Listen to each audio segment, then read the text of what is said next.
Today we're going to talk about taking a student during a fieldwork experience. How we're going to do that is we need to look at our preparation and how we're going to receive this student. So in order to do that, you really need to think about three distinct things. First, the preparation of your facility, preparing yourself, and then preparing your clients. And how we're going to do that is we're going to go a little bit more in detail in the next couple of slides. When we think about preparing our facility, we really need to think about three different elements. Looking at the resources, for example, that your student needs. So in terms of electronic resources, textbooks, for example, that they may need access to, so that as they're going through their fieldwork experience, they have those resources to draw from to enhance their learning. The next thing in the preparation of your facility is to think about the physical space in which your student will be performing their task or engaging in the care of your patients. So think about the physical space in which they're going to actually implement these interventions, as well as the space that's required to do things like patient documentation. The next thing is to consider your preparation of your colleagues. So inform your colleagues that your student will be arriving, the length of their fieldwork course, as well as what type of tasks and responsibilities and roles the student will be engaging in during their fieldwork experience, so that your colleagues can also participate in this fieldwork experience. The next thing is to consider preparing your clients. So the selection of the caseload for your student is really key.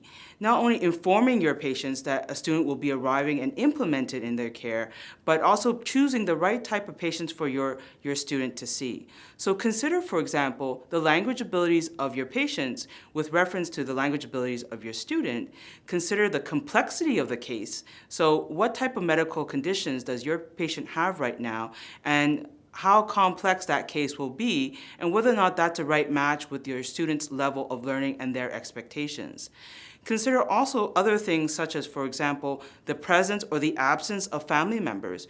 Remember that as your student engages with your patient, if the family is also present during the intervention, there will also need to be a dialogue between the student and the patient's family, and whether the student is ready to engage in that.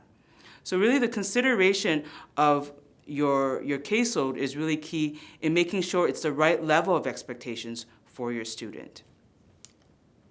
The next thing you want to consider is preparing yourself. So what are your skill sets in terms of teaching and learning?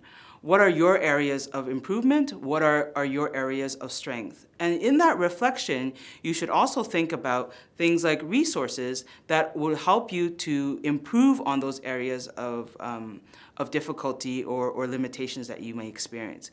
And one of the ways of doing that is going through your university resources. So oftentimes your local university will have either things like online supervision modules, learning contracts, fieldwork documents that will allow you to best prepare and to reflect on your teaching style and your teaching abilities, and then be able to give you some ways or strategies to be able to improve on those skills before the arrival of your student. And certainly within all that preparation, it's also very typical and normal to feel anxious about receiving a student into your facility, as it's not someone that you know. And so certainly there is an adaptation process within the first week that is anxiety provoking, and I think it's normal to recognize that. But it's also important to have that exchange with your student and to say, and to be very explicit and transparent and say that it may be your first time taking a student, or it's been a long time since you've taken your student, and certain that you welcome any feedback that he or she may have about your teaching abilities.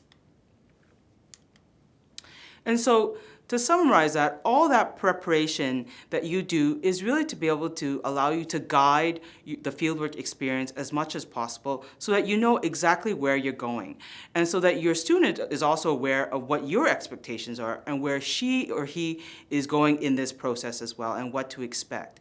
And so once you've done all that reflection and preparation in terms of yourself, your facility, and your patients, then on the actual day of your student's arrival, it's important to have a really clear, concrete, and transparent discussion about what your expectations are, what the student's expectations are, your teaching style, that student's learning style, and then whether or not there can be some sort of match or compromise in terms of all those different elements. So the key messages for success is really to be prepared as much as possible, to be transparent and clear about your expectations and about the feasibility of these expectations within your setting. And the third point being, be successful. And thank you for listening to this presentation.